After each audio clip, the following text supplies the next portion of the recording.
Welcome to Rash's World, where you will hear prominent voices, psychoanalysts, psychologists, therapists, philosophers, and thought leaders talk about a variety of mental health concerns and problems, including how to deal with anxiety, depression, and chronic conditions, and how to become more resilient, find inner peace, be emotionally engaged in your personal and professional life, and just be your beautiful, authentic self. Hello, everyone. Welcome to Rash's World. Today we have a very special guest. We have Bruce Hunter. How are you doing today? Wonderful. It's fantastic to be able to join your podcast today. Thank you for joining. So the first question is quite interesting and will give us a lot of clues about each of the guests. And my first question is, how would you briefly describe yourself? And the shortest description I can give is stubborn. Okay, I like that. You can spell it differently as perseverance. I like determined. I like determined and passionate. Those also work too, and I think it describes most of the people I love dearly, because I think those are skills for life, or qualities for life, more accurately. The skills come out of the determination and passion. Mm-hmm. So I want to talk about your book, latest book here, and various other things too. But In the Bear's House, and what would you say about your book here? What is it about? What are some of the themes you're looking at? And then we'll also get more information about the author himself through this. Okay.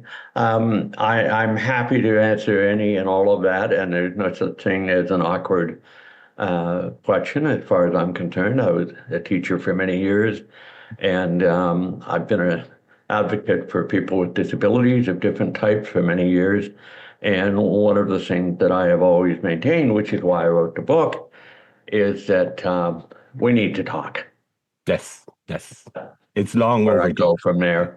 The book, the title, first of all, is a backcountry analogy for the wilderness. And the basic gist of it is, mind your manners, you're in the bear's house.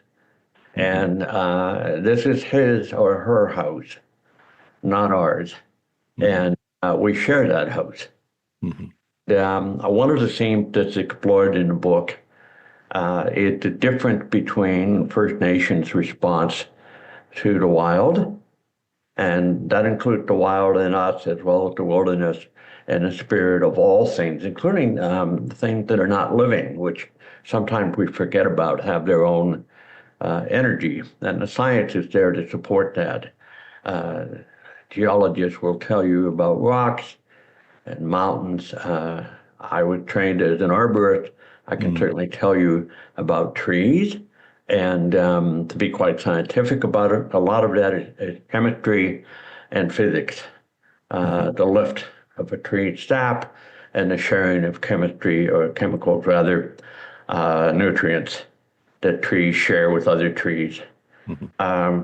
So that's the first part of it. The second part is it's a series of love stories. It's a love story for the land, the people, and the mountains. And it's also a love relationship between a very creative mother and her young deaf son. And so the story progresses in a parallel plot told mainly by the mother. It's in the mother's voice, first person.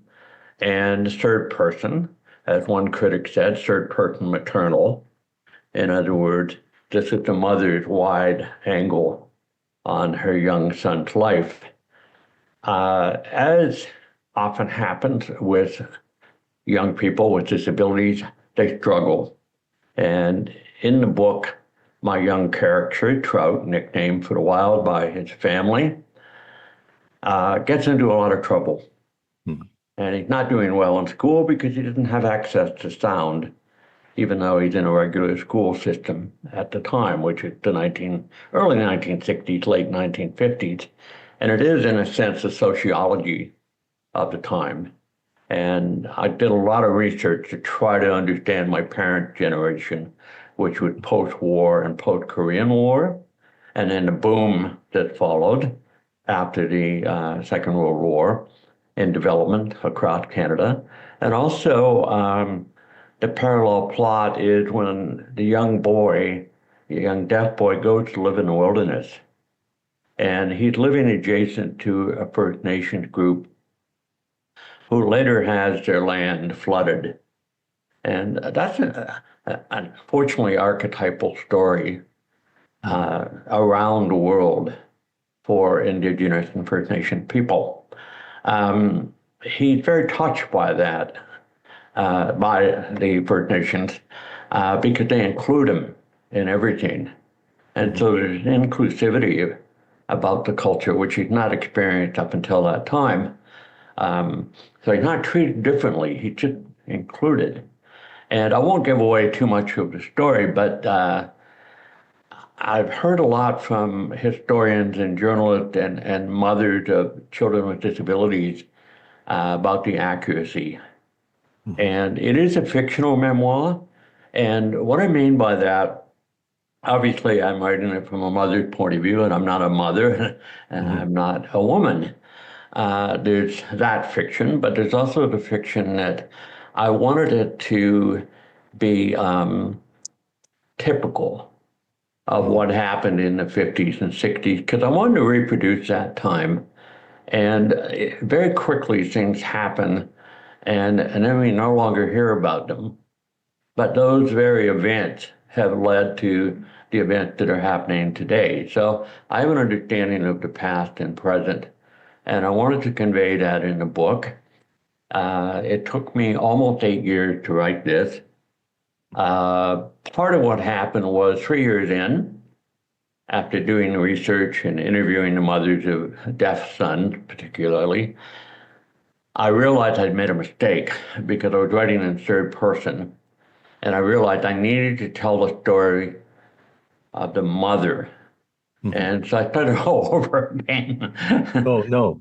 And that turned out to be the best thing that I could have done, because I think what I hear from people, and this is a re-release, though I've heard a lot about that previous release, about the mother and how heartfelt and authentic that is. And that's a great compliment to any writer, and certainly to me. So that's the basic gist of the book.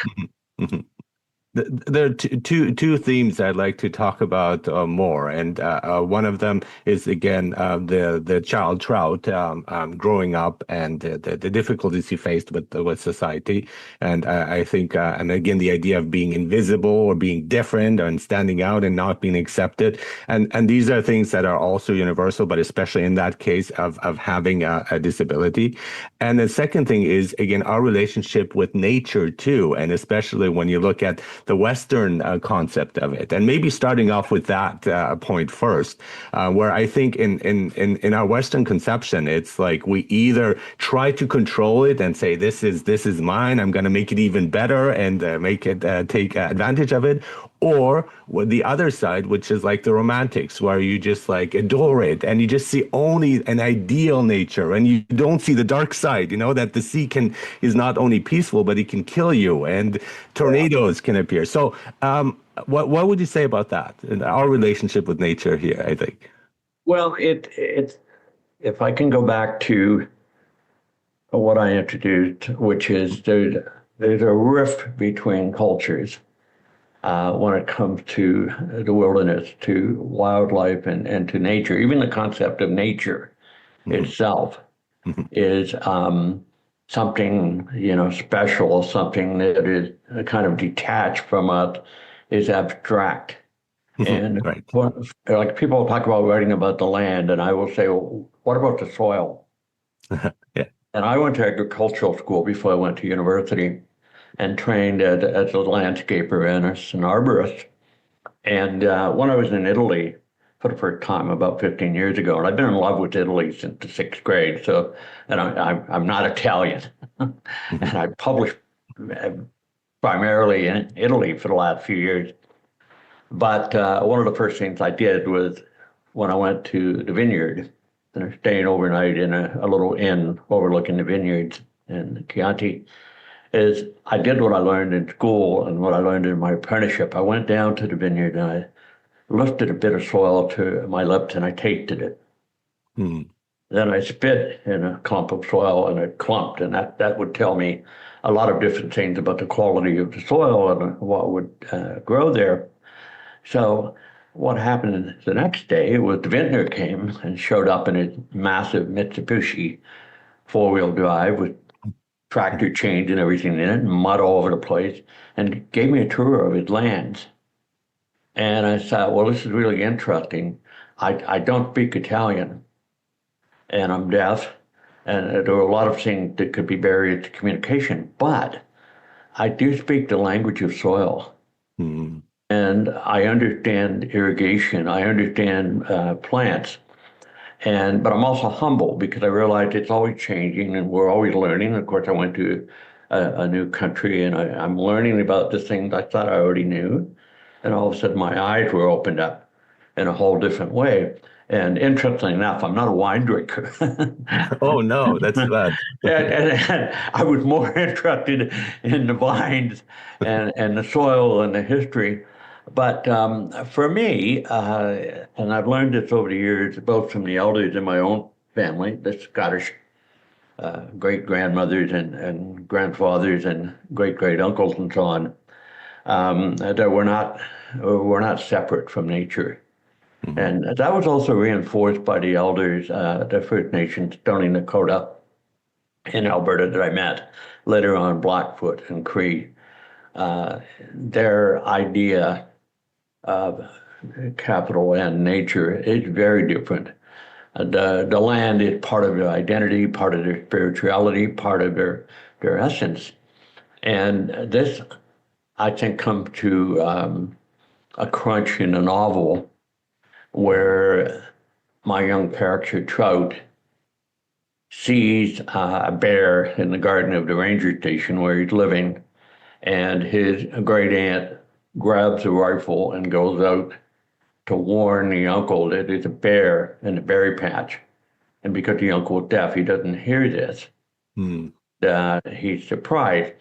And of course, I'm not going to give away the rest of the story, but later on, he has a relationship, a platonic relationship, although he's smitten with this older, slightly older, 2 years older, which of course, when you're young is like It's 20 a years. huge deal, huge difference. Yeah. But she's older and more savvy because she's lived in the bush alongside all kinds of creatures, including bears.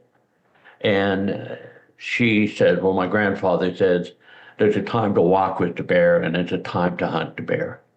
Hmm. In other words, we don't make ourselves large, we don't scream, we don't do all that. We simply walk. And that, for me, I think was an emblematic revelation as to the differences between the cultures. And I was in Italy recently, and I was telling a lot of bear stories because especially the young people there are fascinated. And there are bears in Italy and Abruzzo and places like that in the mountains. But the fear of bears is actually greater than the bear itself. And That's interesting. Yeah. yeah, and I think, if I have a lesson to teach through this book and anything I say in the podcast today, I think the universality of the story, my story, and the story of my young boy and his mother, is the greatest disability is fear. Hmm. Fear can cripple us, and fear is the root of many things, including discrimination, racism, war, all kinds of things. So there's a universality in that. And I think what I've learned from the disability, interestingly enough, is I can be crippled by the fear of not hearing, not knowing, not seeing, all those things. Or I can say, bring it on. Let's see what happens. I love that. That's not foolish. It's not reckless. It's Yeah. A wiser response. Yes. And to sort of break this down, when I did my first trip to Italy 15 years ago, It was a week after I retired because I wanted to do something entirely different that I'd never done before. And so my wife and I got ready to go. And I had a panic attack one night. I said, I'm deaf. I can't hear. And especially in languages where there's the high frequencies. I have almost no high frequencies. Even with powerful assistive devices, I wear a cochlear implant in one ear and a hearing aid in the other. And then the other side of my brain kicked in, the survival part of the brain, and said, "You idiot, you're deaf in every language in the world. Yeah. Yeah. You have nothing to fear. You've been this way all your life, Yeah. and you've always found a way." And the other thing I think is there's no underestimating the generosity of people Yes. when Yes. you try. And I think that's the really important thing. And I say that as a teacher, as a person, a grandfather, and as a writer. I think it's really important to try and keep trying. And one of the things I'm writing about, like today, because there's advanced promotion coming out for the book, is that to use a baseball metaphor, the ball baseball metaphor, I'm going to be 73 in 2 weeks. And I have an Italian book in one hand in the Bear's house, an Italian translation. And I have this brand new copy in English, which is a re-release, which doesn't happen because it costs a lot of money to reproduce a book, to reprint it, and there's no funding for it. It somehow has been left off the page in funding. So the onus is on the publisher, and the publisher really has to believe in a book. And unfortunately, both my editor and my publisher really do believe in this book, and that's a wonderful thing. But the lesson out of that for me, keep getting up to bat. It's really important because you're going to strike out. That's inevitable. And I think one of the things we don't do in teaching enough is teach people what failure means. Yes. This means you have to get up to bat again. Yeah. And that takes courage. It takes courage for me. I'm not reckless or foolish about any of this. I'm certainly very aware of what can go wrong. But as we say in my hometown of Calgary, this is not my first rodeo. Yeah. Yeah. Yeah. When I fall, I get back up. Yes. Of course. That's what matters. Yeah, and I think it's a great point you're making about fear, but also our preconceived notions about that. So I grew up in Germany, and my school I was the only foreigner. So I was kind of standing out and invisible at the same time, like you're saying. Of course, not in the same way, but the experience is somewhat similar, how it feels to me in that context, but then also overcoming the fear and reaching out. And so I had friends who said, we don't like foreigners. They told me up front, we don't. Yeah. But we are different. So I think that's a good way, because then I'm kind of creating a difference in their mind. I was like, maybe not all of them are bad. Maybe some are like a rash. And so it's not being afraid of even talking to people who don't accept you, because they don't know you. It's based on fear. They have these preconceived notions that are based on false ideas, right? And these are experiences they've had, negative experience and so on, and try to counter that. And I think that's really important, to see the humanity and to show the humanity to others, and not stopping ourselves from reaching out, even though it takes a lot of courage and it's very difficult at times too. I think that's really important. And I think for far too long in my life, I was angry and I was bitter for all kinds of reasons.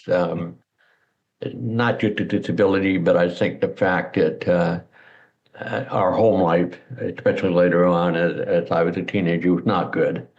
And it's an understatement. So when I wrote the book, that's where the fictional memoir comes in, because I think the difference between reality, which is heartbreaking, and fiction, at least my understanding of fiction, is I want to offer some hope. I want to offer an out, and I want to speak to the experience you had. For me, it's very real for other reasons. And it keeps happening, because people don't always know how to handle this, and they don't know how to handle their own fears. And of course, ignorance, fear comes out of ignorance. Yes. They don't know you. They don't know me. Yeah. And a story that I think kind of illustrates this. I was invited as a teacher to go walk with the elders in southwestern Alberta. And we were looking at one of the large medicine wheels. And I noticed that the Cree elder and the Blackfoot elder kept talking about non-Indigenous. And both of these men were about the same age as me, which means they would have gone to a residential school. So right away, I felt a polarity because just the language they were using. And I have First Nation friends. That's not how they talk. They were using polite language. And I remember thinking, and not only that, the friend who invited me didn't advise me what we were doing. So I would dress ridiculously like someone going on a cruise. So I really looked out of sort. We're going to the back of a pickup truck and we're, having our snacks and our food and all this. And here we are out in the middle of the prairie. There's nothing for miles. And I knew that one guy was speaking Cree and the other guy was speaking his language. And so at that point I said, well, could someone give me direction to the washroom? And everyone kind of looks at me sideways. Well, there's no washroom out in the middle of the prairies. So that's fine. I was setting myself up as, the foolish tourist, non-Aboriginal guy. And so I came back and I said, the thing about the public washrooms, there's never any toilet paper. And so they looked at me and then I said, by the way, I was almost sent to a residential school. But my mother stepped in and stopped it because she wanted her son to be with his brothers and sisters and friends and relatives in his neighborhood. And they looked at me sideways. I could tell they were trying to figure out, like, what was I? Who was I?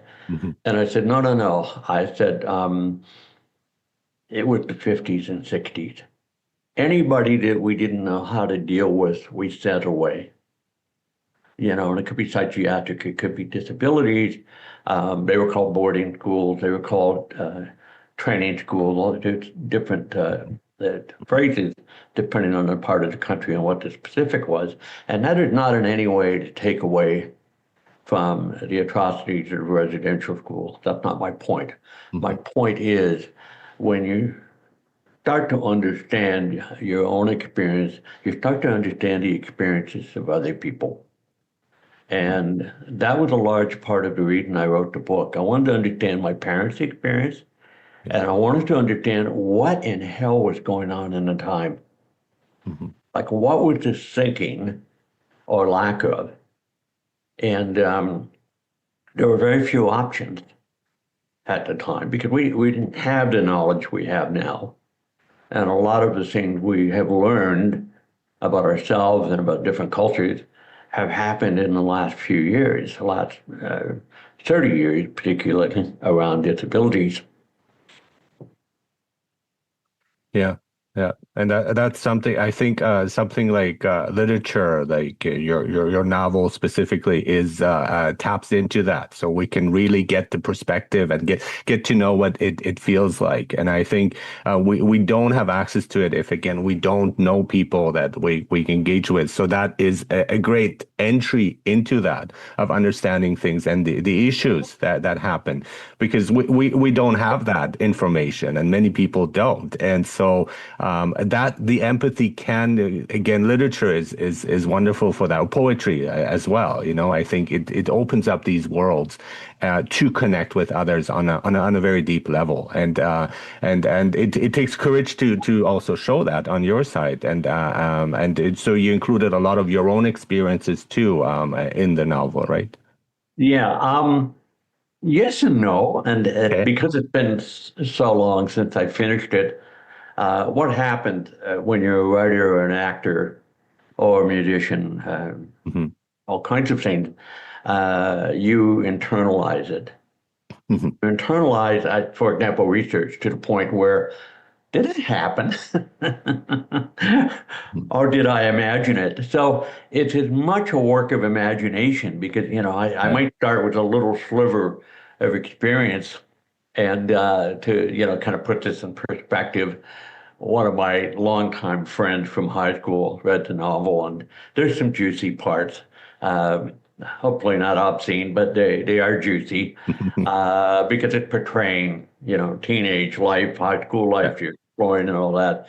And he said, "You didn't have that much sex in high school." I said, "Poetic license." But I think, to get back to the earlier point, I think the idea of empathy and imagination is so important. And I wanted to write about this, not so much to tell my own story, but to tell the story of the time. Hmm. Because I have a lot of friends who, like me, identify as small d deaf. And what that means to those of us in my little community is we use assistive devices. We use American Sign Language sometimes because different people in our community have different levels of hearing loss and different ways of communicating. But one of the things I wanted to tell our story. Hmm. And the most authentic way I could do it was from the mother and then from the boy and his experiences. But I thank God I have a very good accountant because I was able to, phone him up and say, I have this idea for, scene. Um, can I go on a dog sled trip?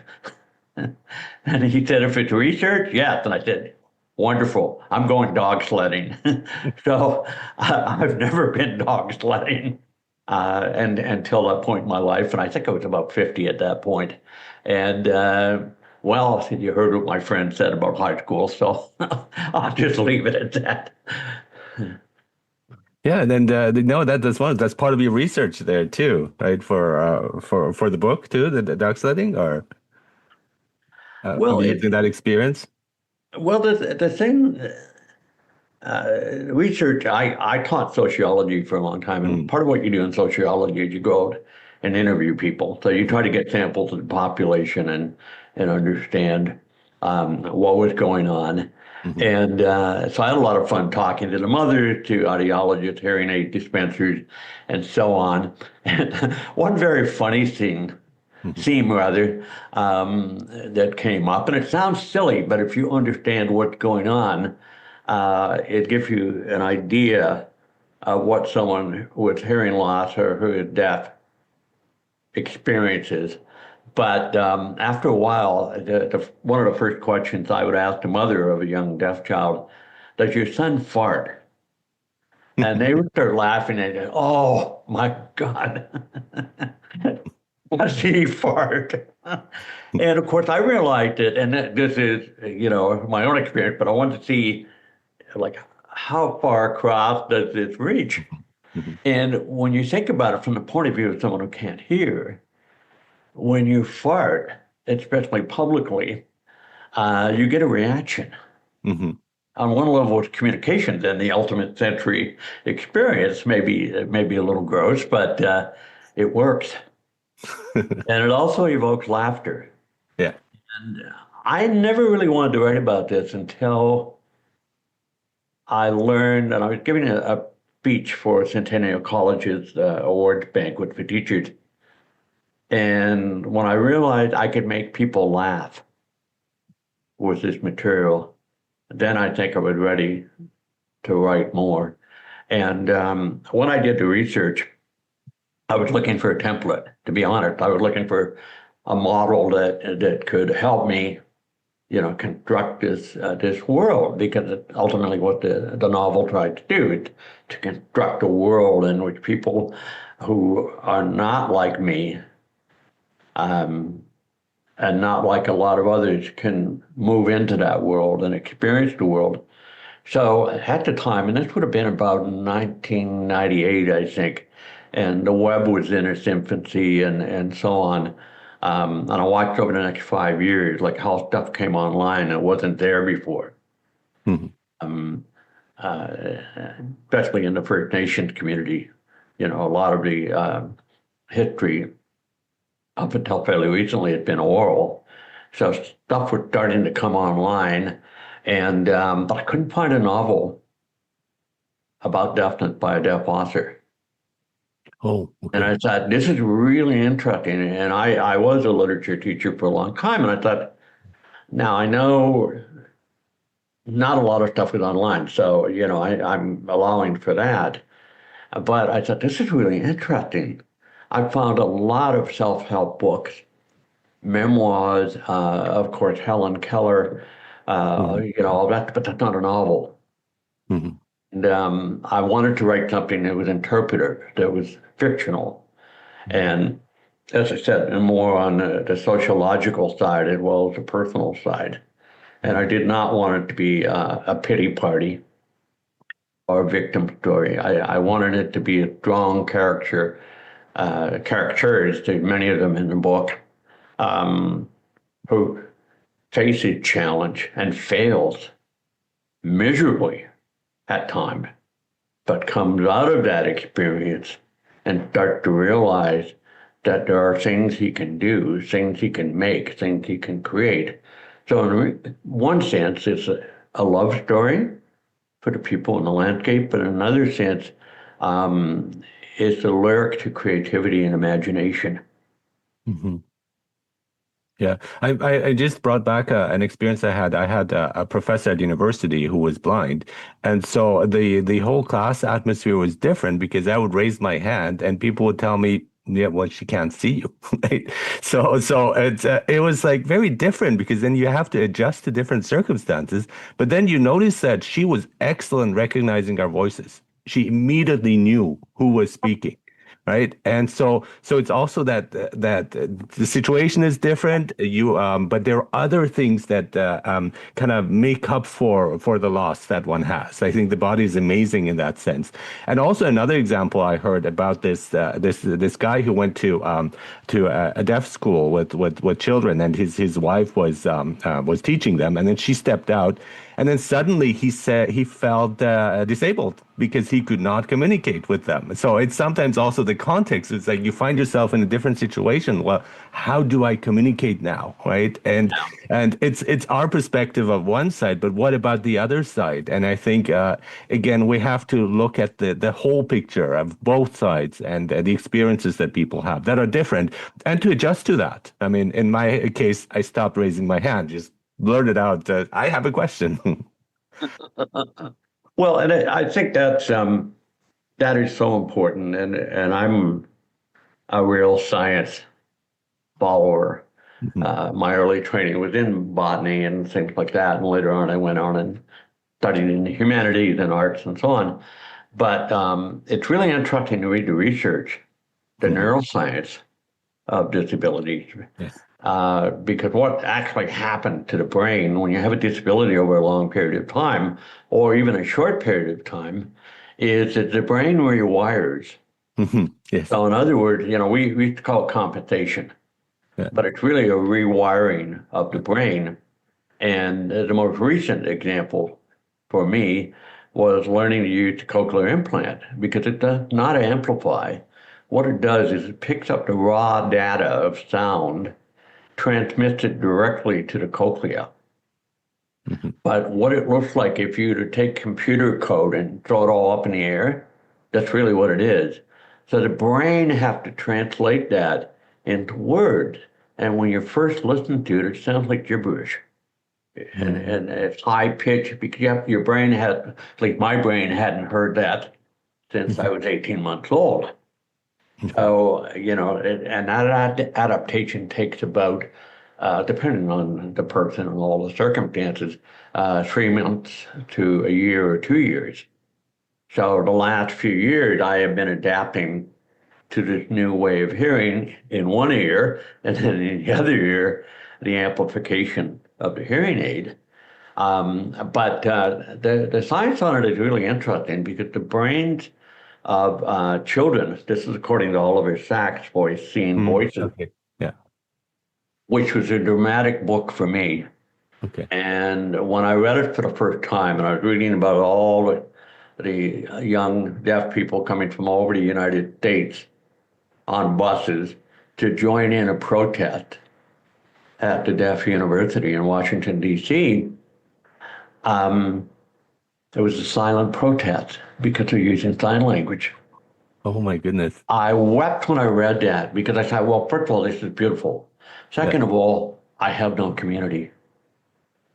The greatest, I think, obstacle I faced for a lot of my life in the early years anyway, and I think you faced this as well, isolation.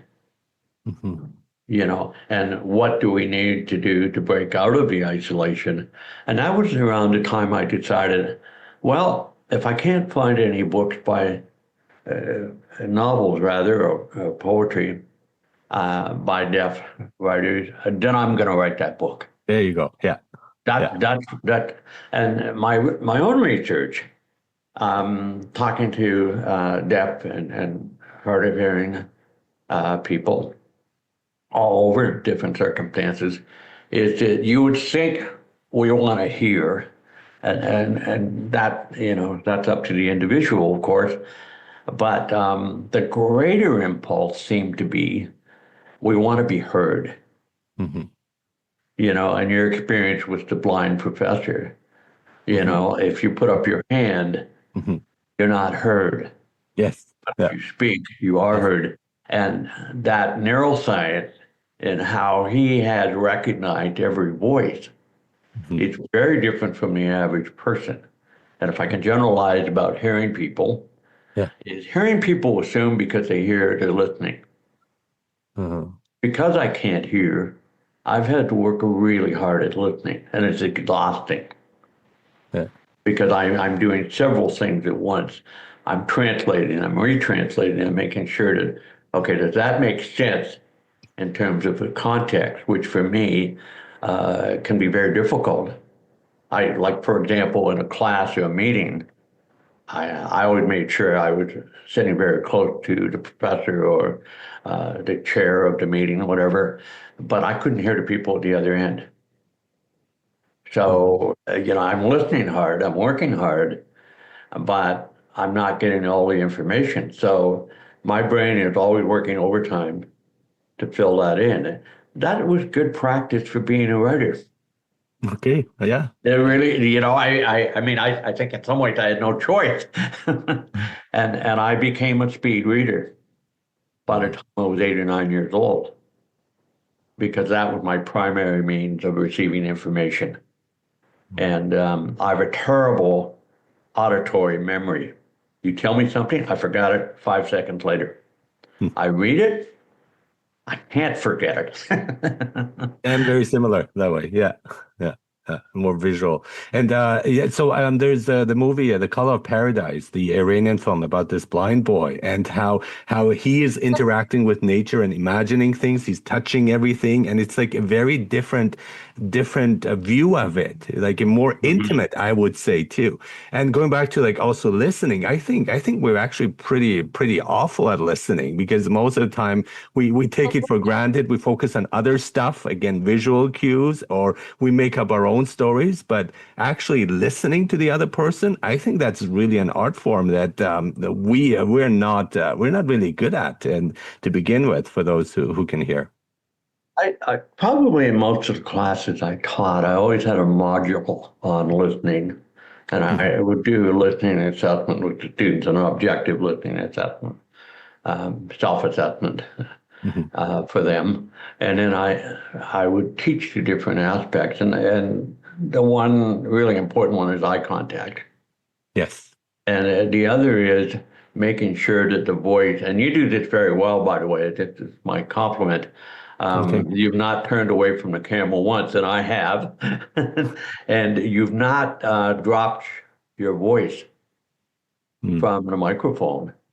Mm. And some of the most difficult people to understand sometimes are teachers. I know a Mm. lot of teachers who are poets and writers, and my heart sinks when I hear them say, I'm a teacher, I don't need a mic. Okay, the mic is not for you. Yeah. Yeah. It's for me, it's for all of us. And anytime you turn your head slightly or drop to look at the book or whatever you do, you've lost people. And I know this because for me, it's amplified. Mhm. The loss is amplified. And again, research is always your friend.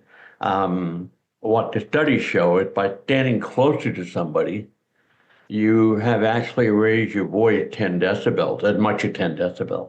Oh, okay. And in the group of hard of hearing and deaf people that I belong to in York region, one of the things I've noticed, well, of course we speak too loudly because if you can't hear your own voice, it's going to be too loud, but not for you. And the other thing is we stand too close to each other. And we're comfortable with that because we're used to it. Mm. But I know as a teacher, I would always have to say to my students, I'd make a joke of it. I said, I'm not making a pass at you. I just want to hear you. Yeah. Yeah. And humor is a great antidote Yes. to awkwardness, and as is teaching people. Hmm. It would be helpful if you did this. I think telling someone you're deaf or you're this or that, people are, well, that's nice, but Hmm. but people do want to help if you can help them help. Hmm. Yes. And so, what about technology? I mean, how important has that been too in helping? And what is your experience with technology in relation to disabilities too? Well, there is a chapter in a novel where the young boy Trout gets his first hearing aid. Hmm. Hmm. And father calls it a contraption. And the father's not being disrespectful. He's just saying that it's a piece of machinery. Hmm. And it's a beautiful piece of machinery. And the expectation is that this is going to fix this young boy. And that is one of the things people would, at least my experience has been, and the people I talk to in my group, is that this is not fixable. A hearing aid is not an ear. And it's really important to understand that. It's not like getting a pair of eyeglasses, which suddenly is clear, because first of all, the hearing loss is on a slope, and it's different for everybody. And it's also different situationally. If you're in a noisy room, almost everybody is hard of hearing. Hmm. So, the expectation on the technology is sometimes misplaced. That said, it's a powerful tool. Hmm. It's a very powerful tool. And I got, and I parallel this in the novel because it was at the time, the early hearing aids were about the size of a Zippo lighter. And they had a cable that ran to your ear. It was a hard, I think it was Bakelite that went in your ear. And they were not the most comfortable things. The quality of them was, well, if you're old enough to remember transistor radios. Yeah. Yeah. Okay, well, transistor radios, the sound quality was not great, but hey, No. who cared? You've got Yeah. the music.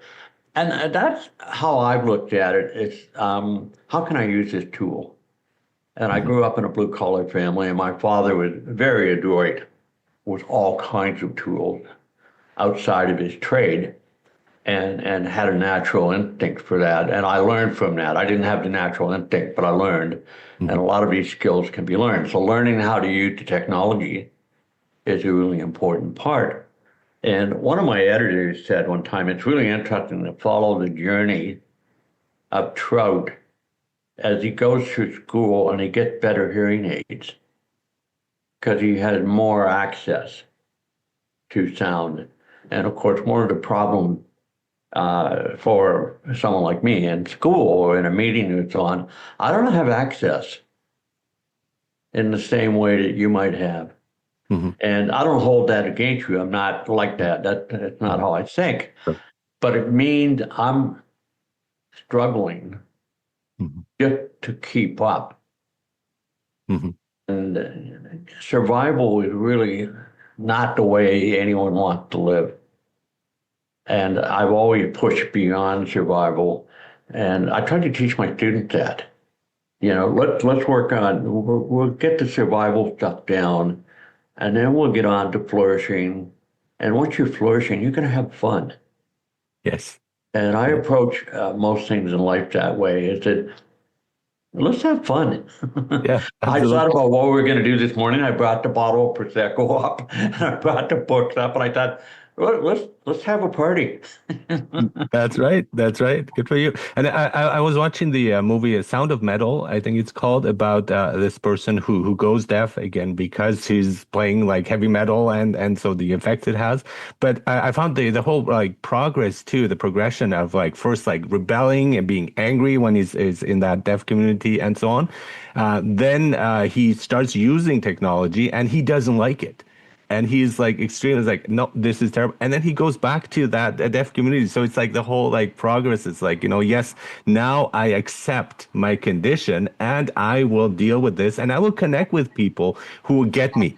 So, which is a completely different set of groups after his disability. Then it's like creating Yeah, new contact. And I thought, in a sense, I mean, again, that's horrible. But at the same time, there's the uplifting part. There's the fun part where he has fun with this yeah. newfound community. And I think we need to focus also on that and perhaps more on that instead of, again, looking at the negativity of things, which exists, right? I I'm not denying I that. agree. I think it's often difficult because you're in a world that first of all wants to fix you. Hmm. Okay. Yes, yes. Second of all, want to tell you who you are. And I have a lovely friend, a number of friends that, but one of them said to me, "You're not deaf." And I said, "Well, at this point I didn't bring it up, but that's really interesting because if you took a wheelchair away from a paraplegic, Yeah. they're a paraplegic whether they have a wheelchair or not. Hmm. That's where they have it. Hmm.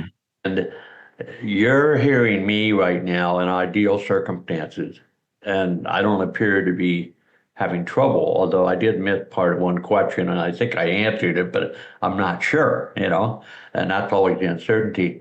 But there's a misunderstanding there, and that is, first of all, no one needs to be told what they are or what they're not. You Yeah. wouldn't do that to someone else from, any other circumstances. But I think part of that is not knowing. And very often it's highly sophisticated people will say things like that Yeah. because they're not conscious of what the reality is. And part of why I wrote the book was to tell some good stories, Yeah. but also show what it's like not to hear and to hear. But the uplifting part for me in the book, thank God, this is what comes out of creativity, was how this young boy experiences the world. And really what listening is, that's what just hearing, is experiencing. Are you experiencing um, empathetically the people Hmm. that you're surrounded by? Hmm. It doesn't matter who they are, and are you listening to the nuances? The research shows, I think, 40% of what people say is tone. Yes. That Yeah. I found that really interesting because I grew up loving the blues, and Hmm. yeah, there was a lot of different kinds of music. I mean, who the hell knows what the words are? And but in the blues, especially, tone matters. Yeah. Musicians will go to hear other musicians just to hear their tone, like how they play the guitar, how they use the Yeah. microphone, all that kind of stuff. And I thought, well, that's very interesting that I cottoned on to the blues. And a lot of the blues is in the low tone. That at least is Yeah. what I gravitated towards, which is where my greater hearing is.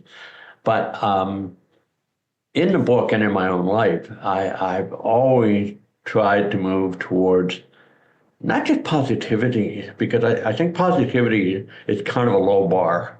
Hmm. Yeah. Yeah. I celebratory. Yeah. I like that. Yeah. I think, we're here. This is now. And let's celebrate. Yeah. That in itself is a wonderful thing. And get back to my story about Italy. When I Hmm. went to Italy for the first time, and I'm, over my anxiety now because I realized just relax and be who you are, is after the first glass or first bottle of wine, no one cares. Yeah. Exactly. And we're all human and we're having fun and we're celebrating. And it doesn't matter what we're celebrating, but it does matter that we're celebrating. So one of the great things that I have heard from people about the book is that it's a celebration of life, and that's all of life. That includes grief. Yes. That Yes. includes fear. That includes And don't exclude those things. They add to it, because that makes the celebration even bigger because it's a complete package. That's what life is. It's not exactly the things that we want, only the good stuff. It's the whole package that comes with it. And let's look at it and let's celebrate all of it, I think. I agree. I mean, Because we have no choice either, right? It's not that we can choose. I choose not to die. It's like, well, good for you, but that's not the yeah. reality. Well, and I think you know, turning around, whether it's a disability of any kind or circumstances like poverty, Mhm. for example, um, you start to find the small joys. Mhm. And like the character in my novel, although I took it far further in real life than he does, he goes out to the garden and he takes care of the garden for his mother. And the garden is a silent place, which of course for him is fine. That's not bothersome. Mhm. His sister, on the other hand, is a talker. She's a big talker. She's constantly talking. And that's her world. That's her garden. Mhm. So, the young boy sees that. And when we're talking about the neuroscience of disability and compensation, I learned in my training as an arborist and as a landscaper, a lot of how we identify things is by smell. Mhm.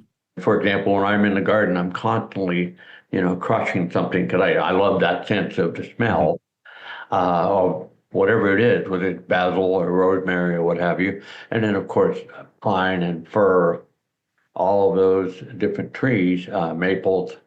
Magnolia doesn't smell very nice. Mhm. but Good to know. that was part of my training, but also part of how I experienced the world.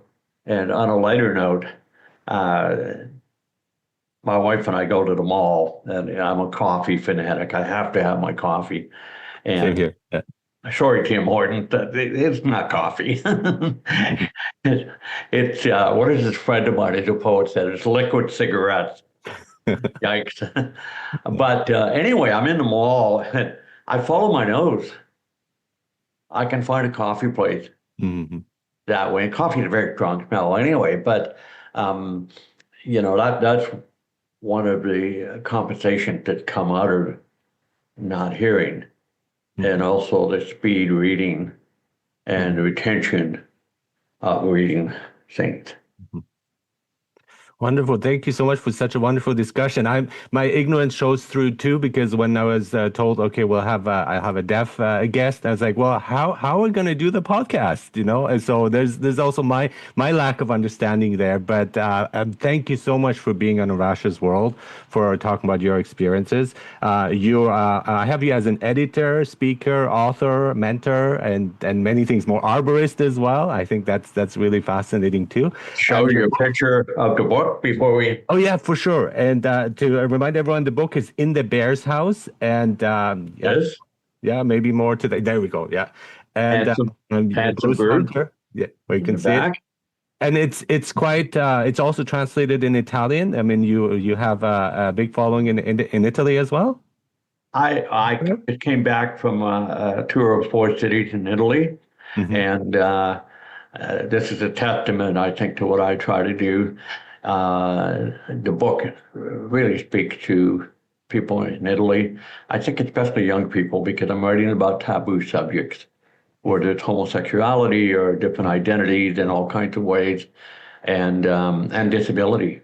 Hmm. I would have young people come up to me, and then there's the exoticism of the wilderness, and Canada is known around the world for its wilderness, and all the things around it. So I was very honored and humbled by that, but also hugely grateful that that story had reached across language and culture um, and the barrier that people have in communicating. But I want to thank you. It's been a wonderful opportunity to talk about this and tell a few stories. And I think one of the main things I've learned is don't take yourself too seriously or no one else. Exactly. I love that. Yeah. Thank you so much, Bruce. Thank you Best so of much. luck.